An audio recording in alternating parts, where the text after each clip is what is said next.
Okay, good morning, everyone. Today's Friday, March 19th. It is a couple minutes after 10 a.m. I'm Superintendent Joseph Hochreiter, and welcome to this morning's conversation around the potential implementation of the Princeton Plan in the Hendrick-Hudson School District. We're joined by a whole bunch of people, so this is great. 19 people. We have Board of Education members with us. We have some PTA folks. We have former PTA folks. And we have parents and community members. And also joining us is Dr. Margaret Roller. She is our Executive Director for Curriculum and Instruction. She'll help me with answering some questions and talking about the potential implementation of the Princeton Plan. So we're going to start with a couple questions that were submitted in advance. I'm not sure if these folks are on the call with us, but we want to honor their commitment to sending questions in advance. So I'm going to try to read them. The first one is from Rhiannon Personic. Her comment is, she keeps hearing about the cost analysis of the Princeton Plan, but nothing dives deep into the actual what, how of the implementation so that things work out successfully for the students and teachers. Money continues to be bottom line, not the needs of the children, staff, and facilities. Oh, I don't think so. So the whole concept of discussing the Princeton Plan came about because of a financial issue, because we're losing Indian Point, as you know. Indian Point accounts for 30% of our school budget in its heyday. So about $25 million a year was coming to the school district from our Indian Point pilot, payment in lieu of taxes. When Indian Point announced their closure back in January of 2017, it shook our community.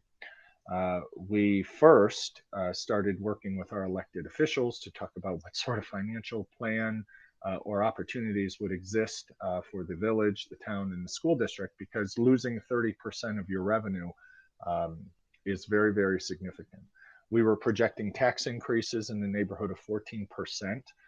Because we would have to raise taxes 14% each year for 4 years just to recover the revenue loss from Indian Point. So the board spent about 8 months contemplating and building some initiatives in terms of advocacy, but also how do we look at our systems and structures. And one of the ways that we settled on trying to find some efficiencies was to have a third-party review of our facilities and of our enrollment. And basically, we had a group that does this work for a living produce an 84-page report, and it's about 84 pages. It's on our website. It was a cost analysis. It basically was a review of looking at our facilities, looking at our current and projected enrollment, and gave the community and the Board of Education some options to consider with regards to restructuring students, closing schools, moving 5th grade to the middle school, a lot of different options we were afforded. That report became public and was discussed quite frequently back in November of 2019. It was in January of 2020 where the board went through and basically determined that a few of these options just were not feasible alternatives. Those options included closing elementary schools, and those options also included moving 5th grade to the middle school. I won't get into all the reasons because those were discussions we previously had, but I'll tell you the spirit of the discussions were that when you close an elementary school, or when you close a school in general, you're making a long-term commitment to your facilities, and you're making a long-term commitment to what you're projecting in terms of enrollment. We could not make that determination at that time. Many decades ago, the school district closed the McKinley school, which is on McKinley Avenue in Peekskill. And I think there have been times since the district closed that school that we regret that decision. Other districts in our area have closed schools and are trying to reopen them or trying to sell them to really experience the financial benefits of closing the school. That was not an option that we considered for the reasons I shared. Another option that we didn't consider was moving 5th grade to the middle school. The middle school would have been very restricted in terms of space. And even though we have declining enrollment, having another 150, 180 kids in the middle school would not have really met any of our targets. So it was at that time that we decided to explore two options. One option is status quo, keep things the way they are. And the other option is the Princeton Plan. 2 grade levels per school. School A is K and 1, School B is 2 and 3, and School C is 4 and 5. And the analysis showed that that actually could bring the community the greatest amount of savings, to the tune of around $2 million. Now, how do you save $2 million? It's through staff. Um, the proposal of the Princeton Plan does not reduce one program. It's very important that we underscore that. But what happens is when you have more students in the same place at the same time that need the same educational service or program, kindergarten, 4th grade, 5th grade, you have more efficiencies. You're able to have a more efficient use of your staff because they are delivering the same service at the same place at the same time to all the students who need that service. Look no further than the presentation we gave last Wednesday, well, this Wednesday, 2 days ago, where we talked about projected class size for next year. And projected class size in our elementary schools is contingent on your zip code. It's contingent on how many students live in our 3 elementary neighborhoods at that particular time that need that particular service or grade level experience. We shared information that if you're going in the 5th grade at Furnace Woods next year, there are going to be 27 students in that class. But if you're going in the 5th grade in any other school, you're going to have 20 or 21 students. If you're going in the 1st grade at Furnace Woods next year, I think the number is 11.5 students. But if you're going in the 1st grade at any of the other schools, you're going to have at least 16. So what the Princeton Plan does is by having all of your grade level students in the same place at the same time, you actually need fewer staff to deliver that program, and you can account for more equity in terms of class size. And I said last night at our evening meeting, that's the starting line. The starting line is having every teacher in kindergarten or 5th grade have the same number of students within a deviation of 1 or 2, so that we're all starting at the same place. So in terms of Rhiannon's question about the actual or about the numbers, that this is a financial cost analysis, you're absolutely right. And in fact, the research has showed very consistently, and we have some peer-reviewed research around grade level banding is the formal official term for Princeton Plan. But we have, I believe it's 5 studies on our website that suggest exactly what we've been saying. School districts consider the Princeton Plan for 2 chief reasons. One, enrollment issues, and we have enrollment issues. We are down 10% in the last 10 years. Furnace Woods, for example, has lost 30% of their population in the last 10 years. All right. That's one reason districts pursue Princeton Plan. The second reason is class size and equity.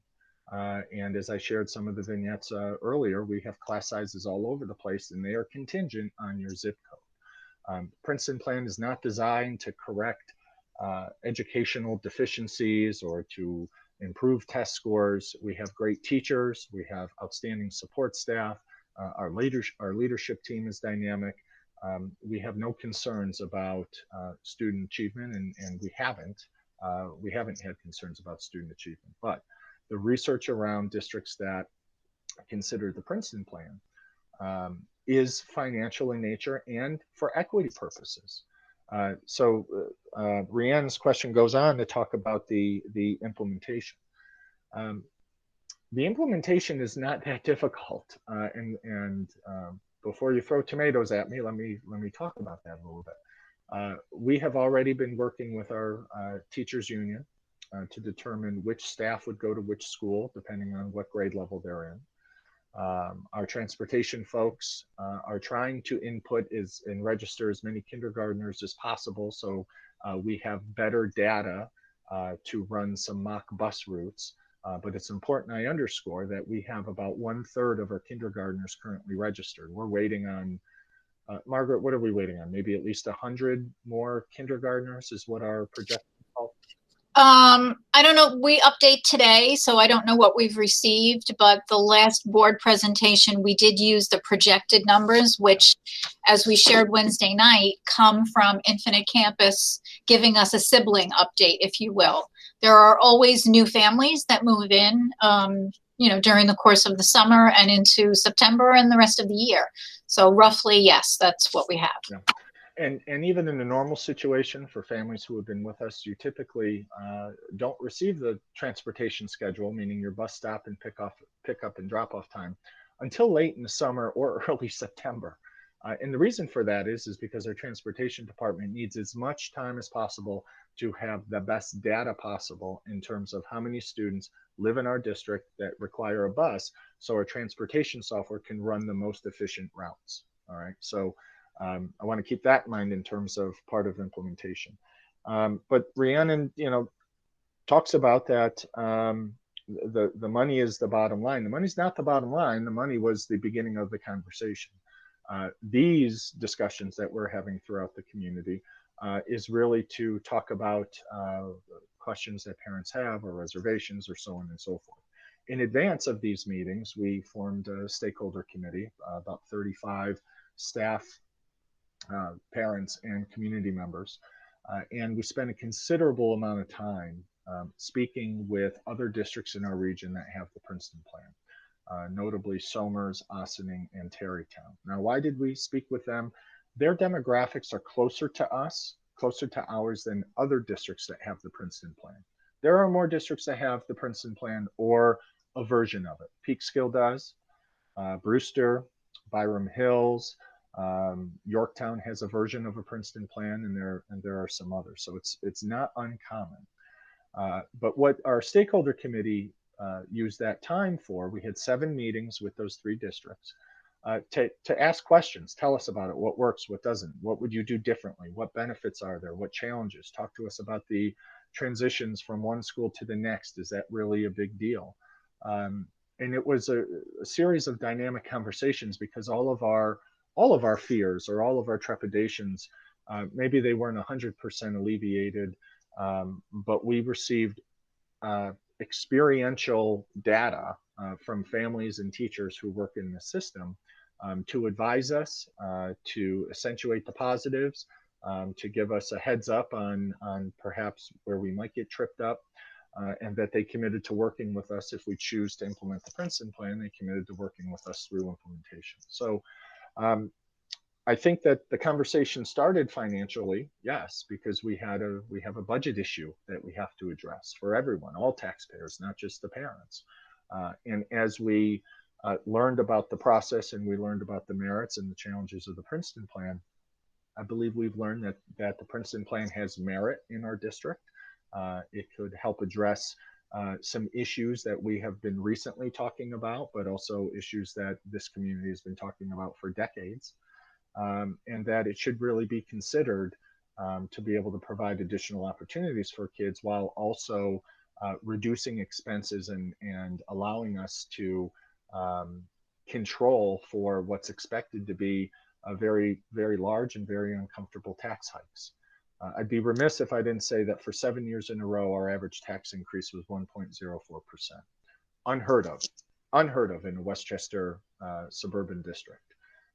Last year, we, because of Indian Point, the first year of Indian Point's pilot going away, our tax increase was 5.9%.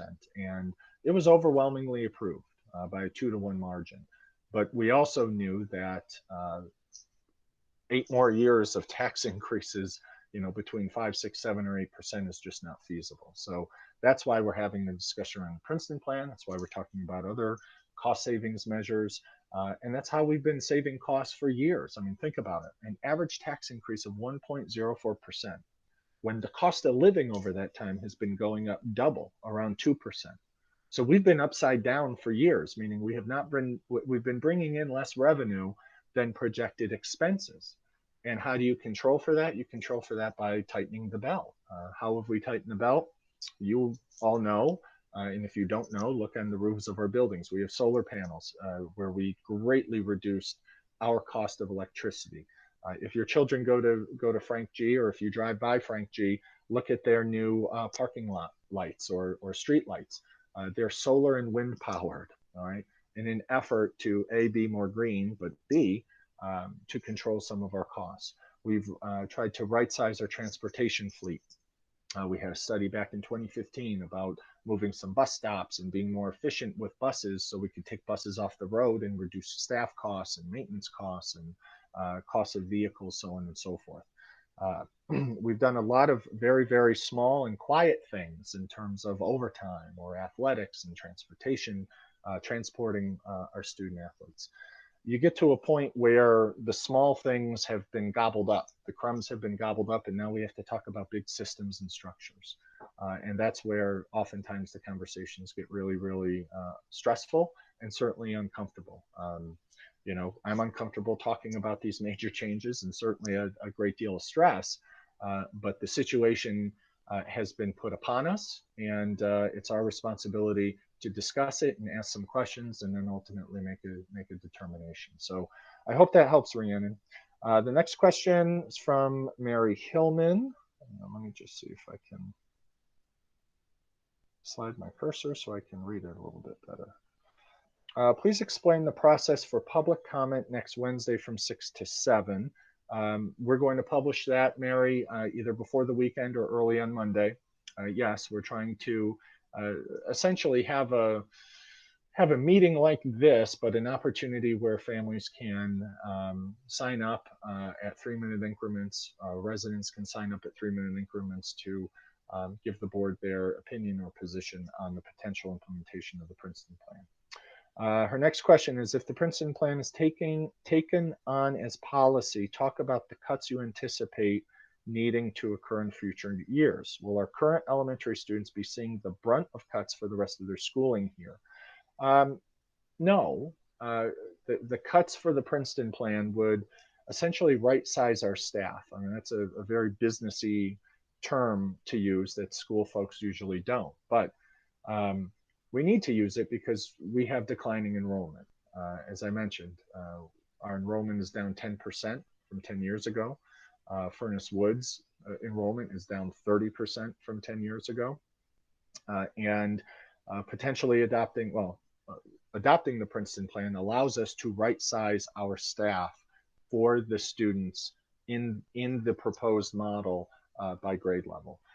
That would just be the model. And remember, we are not reducing art or music or reading or special ed. We can be more efficient and streamlined with the staff that we need to deliver those services, but we are not eliminating those services. In fact, I'd say there's a spirited conversation about increasing programs and services to elementary students. All right, the estimate is the district could reduce costs by about $2 million moving to the Princeton Plan. $2 million is think of it as cost avoidance. All right. For every 1% we raise the tax levy, we bring in about $440,000 of new money, all right, new revenue. So if you use that model and calculate backwards, save $2 million, divide by 440,000, we're talking around 4.5%. That moving to the Princeton Plan avoids tax increases of about 4 to 4.5% every year that we don't implement the Princeton Plan, okay? We need $2 million more at least every year to keep our model the way it is compared to our costs of implementing the Princeton Plan. So we have to take that into consideration. That does not eliminate any programs, all right? The conversation we've had that we learned from other schools is maybe we don't want to save all $2 million. Maybe we don't want to reduce all of the positions, but we want to reinvent some positions. And conversations that we had with those 3 other districts and with our stakeholder group is the potential maybe to have dedicated science teachers at the 4-5 school that just focus on science and STEM and get kids ready for our STEM programs in the middle school and certainly the STEM opportunities they have at the high school. Conversations about starting foreign language earlier at any school, let's just say at 3rd grade. Brain research tells us that students have their best ability to grasp a second language as young as 8, 9, or 10 years old State Education Department requires that we start only in ninth grade. We start in seventh grade, but we could do it in ninth grade. So we had conversations around dual language or having language exploration programs. We have Italian, French, and Spanish programs in our middle school and high school. We could offer those programs to elementary students to help them use and shape that part of their brain and have them start thinking about what foreign language they may like to speak. A lot of conversation recently around pre-K, around the ability to have a dedicated pre-K program for 4-year-olds in our school district. So we will, I believe, have the opportunity, or at least the potential, to talk about adding programs to our elementary model while also reducing some costs. Okay, and the best math I could give you is if we understand that we could save $2 million by going to the Princeton Plan, which basically is just moving kids from one school to another, no program cuts. Everyone's going to play an instrument if they wish, and so on and so forth. But if we wanted to, let's say, save 1.5 million to reduce our taxes by 3.5%, right? Tax avoidance. And that extra $500,000, we could talk about what enhancements to our elementary curriculum could we provide that we cannot provide right now because of our model. All right. $500,000 is 4 or 5 teachers. Imagine having 2 pre-K sections, 2 science, STEM science programs, or dedicated teachers at the 4th and 5th grade school, and a teacher that does language exploration to every 3rd, 4th, and 5th grader for 30 minutes a week. That gave us hope, and that really changed the conversation from everything we feel we may lose to opportunities that the Princeton Plan will provide that we just do not have the resources for right now because of the model that we have. Right? The model is just not efficient, and to throw more resources at an inefficient model is not good. Not a good show of fiscal responsibility. So I hope that helps Mary. Mary has some additional questions around, can the board take a look at class size policy for elementary grades while discussing Princeton Plan? Instead of thinking about opportunities like pre-K languages and STEM, smaller class size across the board could be addressed. Yep, that too. But I will tell you that we would have to go to the Princeton Plan, right, to realize the savings and then plan backwards from that. For example, we would not have the resources to reduce 3rd grade at Frank G if they had 24 students right now. We don't have those resources. We would have to go to the Princeton Plan, start at that $2 million savings, and then plan backwards from that. And that absolutely would be a consideration. So yes, Mary, and thank you for grounding us. While we're dreaming and getting excited about all of these great programs that would really enhance the student experience and certainly enhance the parent experience, we would not want to ignore large class sizes that that would be problematic. So absolutely. So those were the 2 questions that came in. So thank you to Mary Rhiannon. I hope those helped. I hope we addressed those. So let's open it up to folks. If you'd like to raise your hand, I'll call on you and you can unmute yourself and ask your question or provide your comment, or if you want to put it in the chat. I think I'd prefer if you raised your hand, because then we can talk about it rather than have me read your chat. So I saw someone raise their hand. I've got to try to find more.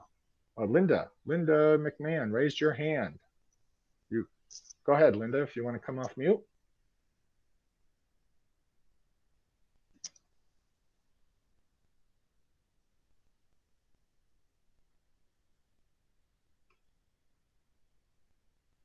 All right, Linda, we'll come back to you, but I do see your hand raised, so thank you for following our rules this morning. Oh, having a problem with your mic. Okay, if you want to put it in the chat, go ahead. While you do that, Linda, while you type that, does anyone else have a question or comment? If you want to raise your hand, we can do that while Linda starts typing away.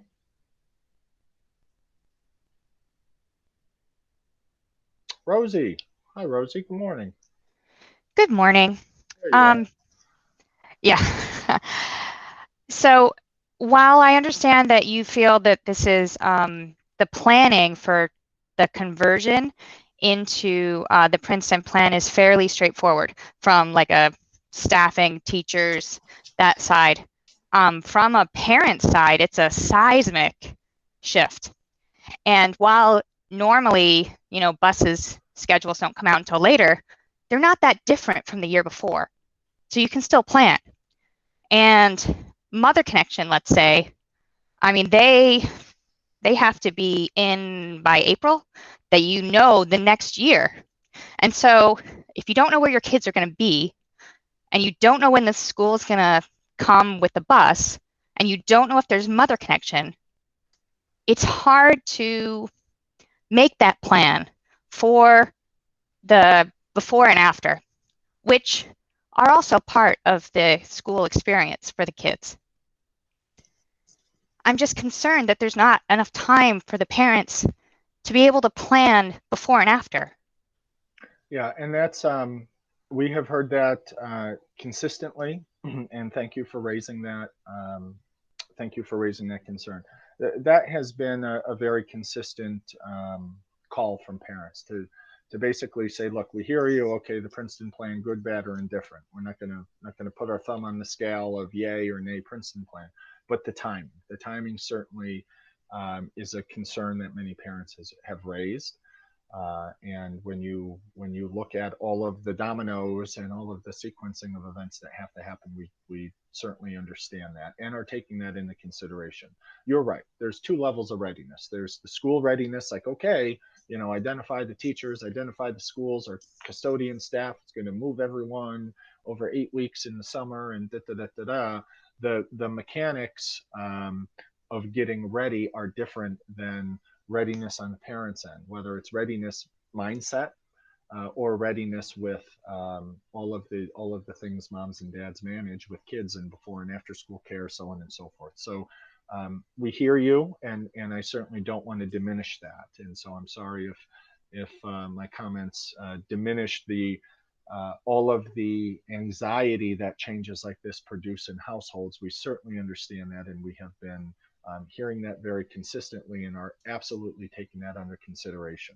The reason we felt it was important to keep this conversation at the forefront is because our finances are not going to correct themselves just because we're in a pandemic, right?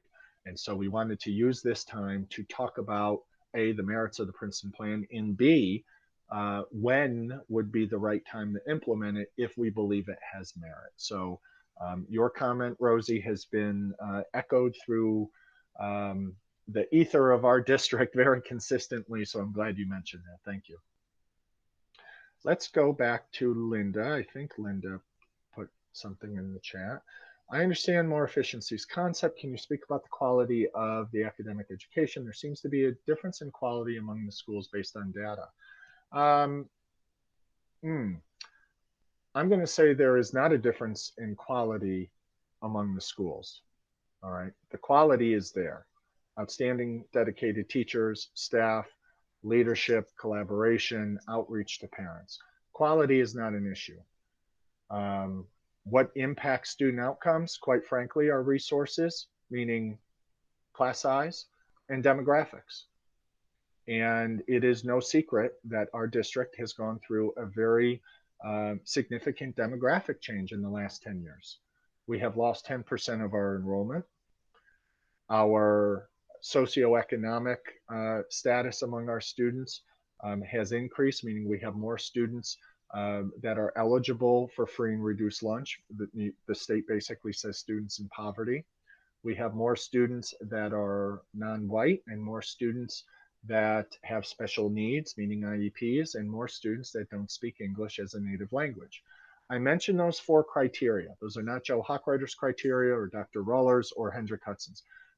Those are the criteria that New York State and the federal government uses to gauge student achievement.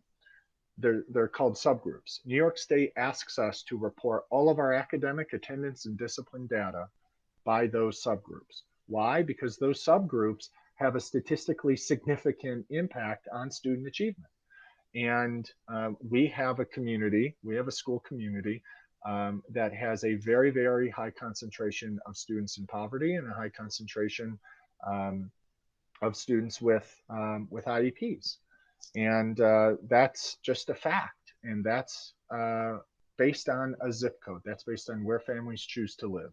As a district, we can't control where a new family buys a house or whether they have 4 kids, 2 kids, or no kids like me. But our demographics have shifted very, very significantly. So I have to say that we do not have a quality issue among our schools. We may have student outcome disparity among our schools because of those significant demographic shifts. Absolutely. Research has told us consistently for decades that students who are in any one or multiple subgroups, as I just mentioned, struggle to perform and need more resources. Let's put that aside. Let's talk about your first part. Can you speak about the quality of academic education? We believe that quality starts at the same starting line. We have to have the same number of students, or as close as possible, same number of students in the classroom with a highly qualified teacher. We can't guarantee that for you. As your superintendent, I cannot guarantee that if you are 5 years old and you are coming to our school district next year as a kindergartner, that you are only going to have 15, 16, or 17 kids in a kindergarten. I can't commit that to you. I can't commit that if you're in 4th grade right now and you're going into 5th grade next year, that you're only going to have 21, 22, or 23 kids in the classroom. We can't make that commitment because our elementary model, our design, is contingent on your address rather than by your grade level. We cannot control for any of those factors. And the best way to create equity in terms of a starting line is to guarantee all of our families that within a delta of 1 or 2 students, that it doesn't matter your address or your zip code, you're going to have a highly qualified dynamic teacher, and there's going to be, within a range of 1 to 2 kids, everyone's going to have roughly the same class size. I can't guarantee that to you. And it's a shame, because what that creates is an appearance of winners or losers. The absurdity of some of the data we presented at Wednesday's Board of Education meeting is if your child goes to Furnace Woods Elementary School, lucky you, if you're going in the 1st grade, you're going to have 11 kids in the class. Unlucky you if you're going to 5th grade, because right now there's 26 or 27. So that's a major issue. That's we talk about equity. Equity starts with number of kids in front of a teacher, and one way to control for that, and one way to commit to guarantee to all of our families that there will be equity in terms of enrollment and class size, the Princeton Plan helps with that. And that is the starting line. From there, there are many, many benefits that we've talked about and that we've learned and that our friends from other school districts have shared with us. So I hope that helps. The other piece, and I'm going to let Dr. Brawler talk a little bit more about some of the quality and opportunities. It doesn't matter what school. Next year, we're going to have situations where there's 1 teacher per grade level or 2 teachers per grade level. It's really hard to collaborate. It's also really hard to stand out sometimes. And as we potentially implement the Princeton Plan, or we're talking about potentially implementing it, we will have teachers working by department of 6, 7, 8, or 9 teachers per grade level. And I'll let Dr. Roller talk about the power and the potential of what that means for teacher planning and preparation, and how that equates to a different educational experience. Yeah, I mean, for those of you who might be joining us for the first time, I've said this before in other meetings, I was lucky enough to be a teacher working in a district that transitioned from neighborhood schools to the Princeton Plan. And I certainly understand and appreciate the power of having my grade level colleagues right outside my door on a daily basis. Our collaboration strengthened our curriculum and strengthened the opportunities that we could bring to our kids. So teachers, just like kids, are different people with different strengths and different weaknesses and different personality quirks. And the ability to, on occasion, remix our kids, share our kids, look at what kids need and regroup based on that with 8 or 9 colleagues at our disposal was really incredibly beneficial, not just to us as adults, but also to our learners. And I think, honestly, you know, one of the nicest compliments I got in that time was a parent telling me that her kid went home and said, "I don't have one teacher, I have 5 teachers." And our kids really saw all of us as their teachers and knew that they could come to any one of us to get help. I also want to emphasize, if I could, the importance of placement on children's outcomes. So we try to look at placement as, how do I make the best match for this student with the teachers that are in front of me for next year?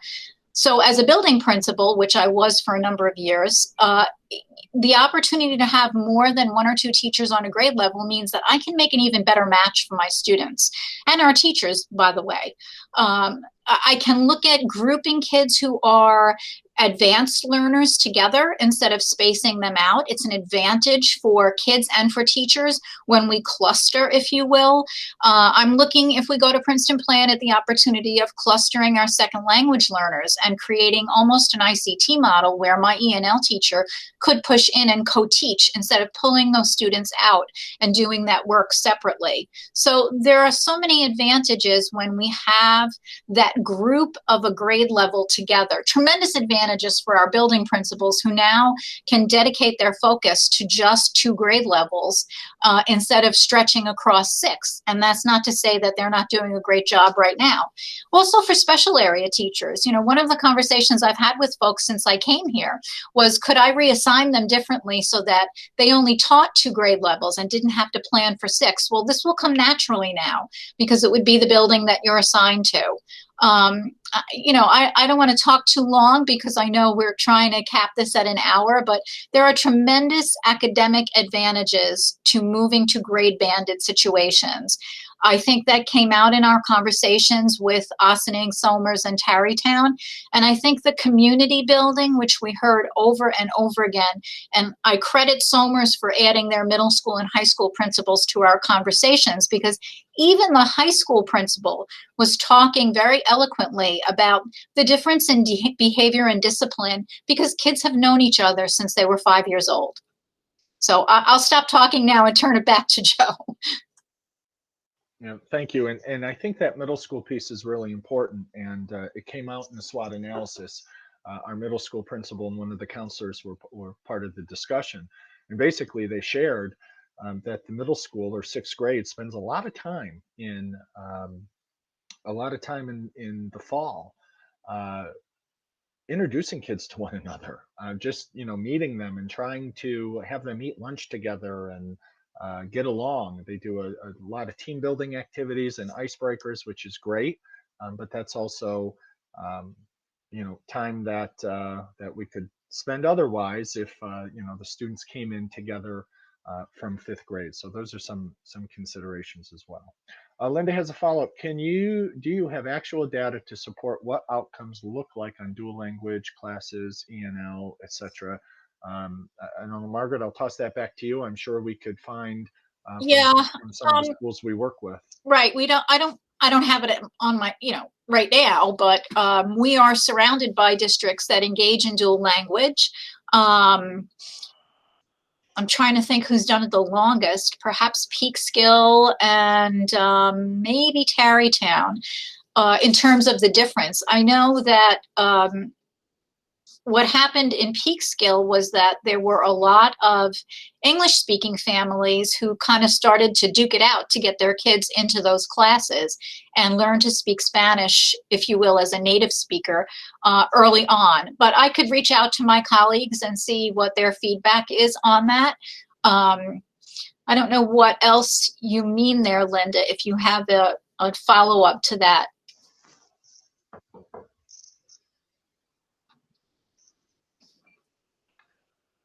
So thank you, Linda. Good question. Maria, you raised your hand. Welcome, Maria.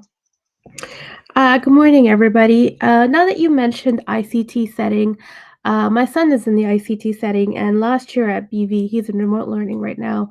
But last year in an ICT setting at BV, he was in a classroom with 15 kids, and they had the general ed teacher, the special ed teacher, and an aide.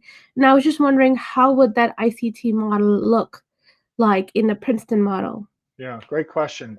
In terms of your child's experience or anyone's child who's in an ICT program, their experience would be exactly the same, right? The ICT program is a mandate per the student's IEP, right? That's a contract we have with the child and the family. So there are no changes to our special education model. If you're an ICT student, you will receive those services. What's different in a Princeton plan, and Maria, I don't know your home school, um, your home neighborhood school, but what's different in a Princeton plan is because all the students are in the same class already at the same time, Mm-hmm. students would not need to move schools, right? We have, for example, I have a friend who's a parent who lives in, we're just going to say, school A zone. One of her children goes to school A, because they're in second grade. But another child goes to school C because they receive ICT services, they receive special ed services. So while this family lives in one particular neighborhood or elementary zone, her two children that are only a couple years apart go to two completely different elementary schools because that's where the program happens to be that year. Princeton Plan would eliminate that, right? Because everyone would be in the same place at the same time by grade level. So that's, I want to make that clear. But in terms of the model and providing services to students, regardless of what's on their IEP, that would remain the same. The Princeton Plan does not impact anyone's IEP. It can't. So we could still expect to see a general ed teacher, a special ed teacher, and an aide in the classroom? Oh, absolutely. Yeah, that's the law. Yep, that is absolutely the law. So it doesn't matter how we or how we reorganize students. That's exactly how it would happen. Okay, thank you. Rosie, I think you raised your hand, or was that from earlier? I'll let you decide.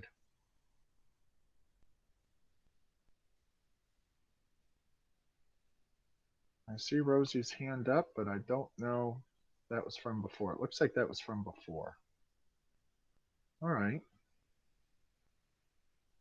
Any other thoughts? Or Linda, do you have your hand up? According to my computer, you do, but I don't know if you do. No. Okay. We're going to lower your hand over here. All right.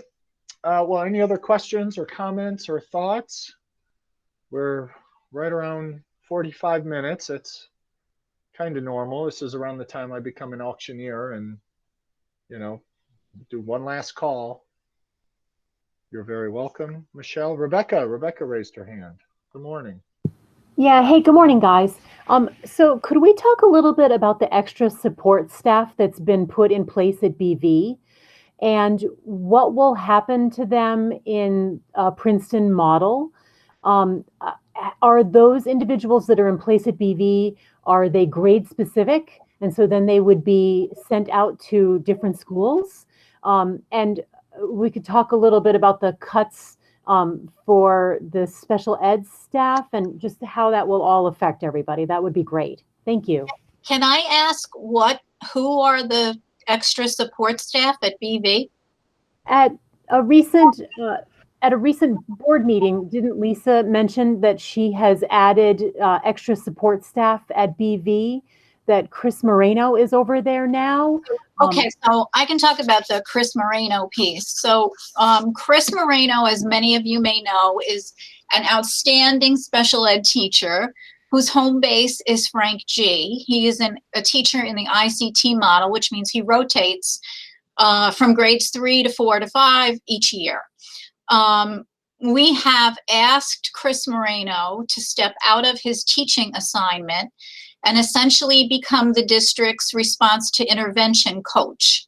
This is a position that is funded through a grant that we have to examine BV's identification as a school in need of improvement, which I think, Joe, you talked about this at the very beginning of our session. They've been identified based on very old test scores and to a large extent, the impact of opt-outs on their test results. Nonetheless, we have the grant, and even though we tried to explain this to the state, they insisted that we move ahead with the planning, and so we have a grant that has allowed us to bring Chris out of the classroom and help us with some coaching, some data work at BV. Right now, that work continues next year. I don't know, honestly, what happens if we go to a Princeton Plan model, because we're basically disbanding that school. And I'm not sure, and I don't think if I talk to the state today, they'd probably tell me they're not sure either, how that will be looked at as we move forward. So Lisa and I would love to be able to use Chris in that capacity elementary wide. So have him work with teams at each school should we go Princeton Plan. He is a gifted educator and has a great deal of respect in his colleagues. So the perfect person to help us have some of these conversations. What was the second half, Rebecca? I'm sorry. Oh, sure. No, and listen, Chris is amazing. So I'm so glad he's over there and being utilized to his full potential, because he's amazing. So I just didn't know if there were other staff that had been repositioned over there with him. And I didn't know if those staff were kind of because BV is currently a K-5 building, if those staff were K-5 or if they were grade specific. I just was curious how the translation would happen to the new structure. Right. Yeah, no, there isn't anybody else that was moved, I'll say, or repositioned, just that single position that we have him in. And like I said, we're really hoping we can keep that regardless of what happens, because we see how powerful he could be in looking at some of the things we need to look at more closely. Other than that, you know, as we answered in the question before, the ICT model remains in place at the elementary division. There are no special ed teachers being cut at elementary. The cuts at middle school are enrollment based. And the fact that I believe Lisa, and I don't want to speak for Lisa, but Lisa is moving to a consultant teacher model. And again, you know, part of that whole least restrictive environment model that we work under in SPED. But as far as I know, the ICT model as it exists right now will be repeated in elementary, regardless of whether we stay the way we are or we move and disband and grade band our schools. Okay, thank you. Yep.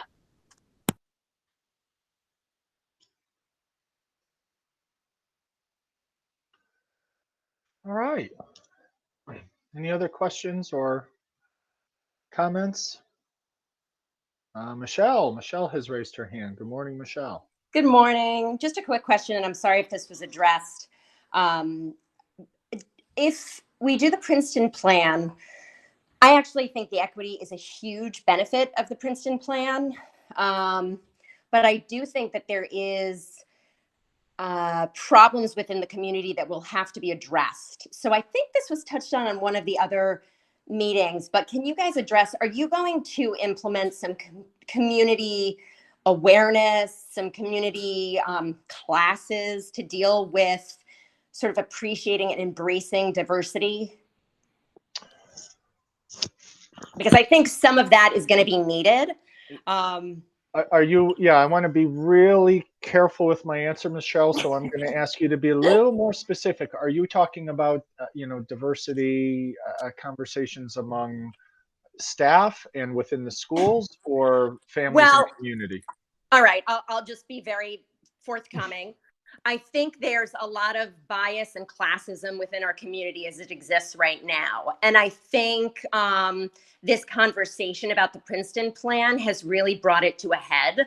I think there's a certain odd hierarchy amongst the elementary schools that the Princeton Plan would solve, and would not only address the equitability of the education to the kids, but also the bias that some of these kids receive when they're funneling into middle school from other kids, parents, and sometimes even staff. And I don't think it's purposeful. I think it's just on preconceived notions based on the schools that they've been in. So I think that diversity training is probably going to be really needed. And I think it's probably addressed somewhat to the students in presentations, but are you going to be able to do some kind of training for the community as a whole? Yeah, actually, I'm glad you mentioned it, because that was I don't remember if it was a theme that came out of the SWOT analysis, but certainly a priority to address and talk about, should we move forward. In fact, there was an individual who's a member of the Princeton Plan stakeholder group that submitted a comment at Wednesday's board meeting to talk about the need to bring the community together.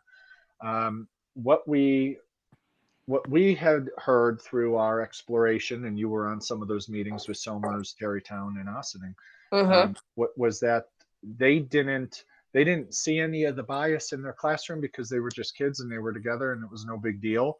And usually that's how kids are, okay, I've got, different kids in my class, no big deal. Certainly if there was any sense within our schools, I'm talking within the four walls of our schools, that any of that existed, any of that behavior bias, and those biases were acted upon, we would continue to address those as we do currently, as we have every year, looking in the rearview mirror. I think you're probably talking about a conversation within the community among families. Yes. And the district may need to play a role in playing point guard on an initiative like that. And certainly those were very lively yet respectful discussions that the Stakeholder Committee had. So those would be taken into consideration. We absolutely would work with whomever we can to help our community facilitate that conversation within our community. Based on what Tarrytown, Ossenings, and Somer said, we don't anticipate big issues within our schools, but certainly we would monitor that. And we have school counselors, and we have social workers, we have psychologists that work with students that talk about very sensitive issues, and that would continue to be our priority. Yeah, I mean, I do remember what they had to say, and I do think that there's something to be said for bringing kids together in kindergarten, because when you're in kindergarten, you just want to play with the kid that you shared a snack with, and I think there are very different perceptions when they come into sixth grade. And I mean, to Linda's point, I guess my point, Linda, is yes, I do think that the community needs some diversity training. And I know that it's not the school's position to sort of go out and do that for the community as a whole. But I think there's a way to reach out to the parents, especially during this transition time when, if we transition to the Princeton Plan, these issues will come more to a head because transitions are just hard. So I do think that, it shouldn't only be broached from the perspective of the children in school, because I think the school does do that. The school does approach it when something inappropriate is said or there's turmoil within the school. But, parents, a lot of that does trickle down from parents. And I think, it wouldn't be a bad thing. I don't think it's a bad thing to have programs that are offered to parents. And the school is sort of this focal point of a community, especially when you have kids in school. It's an opportunity to reach out to the community and say, like, hey, we're offering this to you guys. So, I mean, I know I see what you're saying, that you haven't seen this. I have. I know many people that I know have seen this sort of ugly underpinning. So, I think that it's just worth considering. Yeah, and I would say that members of the Stakeholder Committee, I'm not going to talk for all of them, but many of which are current or have been former PTA leaders, recognize the need to foster that discussion. And if we move forward with the Princeton Plan, I'm sure the PTAs will play a role with that. All right, thank you, appreciate it. Welcome. Are there any other questions or comments regarding the Princeton Plan We are right around an hour. Anyone else? Sarah added to the chat, concerns with increased traffic around school. Lots of parents pick up drop off with COVID. There's been traffic. Yeah. I don't know, Sarah. We would need to see how many families choose to take the bus. What we do know is that when it's all said and done, if we implement the Princeton Plan, each of the 3 elementary schools will have around the same number of students, and therefore the traffic in terms of bus traffic will be consistent as it's always been. In terms of parents picking up and dropping off, we would work with the 3 respective principals to determine what support they need. Yes, during COVID, this was really bizarre because I think we had, maybe only about 25% of the families choose to take a bus. So we had a very disproportionate number of families driving their children to school. And it wasn't just driving their children to school, but the processes of identifying yourself so you could pick your child up. And it was just more laborious because of the situation we're in. So if we implemented the Princeton Plan, we would need to identify how many parents are dropping off their children and make those accommodations. All right. Any other questions or comments? Oh, I think I heard a ding. Oh, okay. I don't see any more hand. Oh, no, Tom and Meg, did you raise your hand? Yes. Okay, welcome. So would all 3 schools have the same start time and end time? Because how would that impact if you have a child in each of the buildings, dropping off, picking up, dismissals, being there for the bus? Yep. Yeah, because we certainly know that families will have children in more than one school, maybe all 3. So certainly staggering the start and end times would be under consideration. That has helped us in our current model. Furnace Wood starts a little bit earlier, therefore ends earlier. That actually helps with our transportation model because we can use those buses more often. So we would anticipate that there would need to be a staggered beginning and end time. And that would be taken into consideration and would certainly help with parents that choose to drive their children, and certainly would help with our transportation model. So that definitely would be under consideration.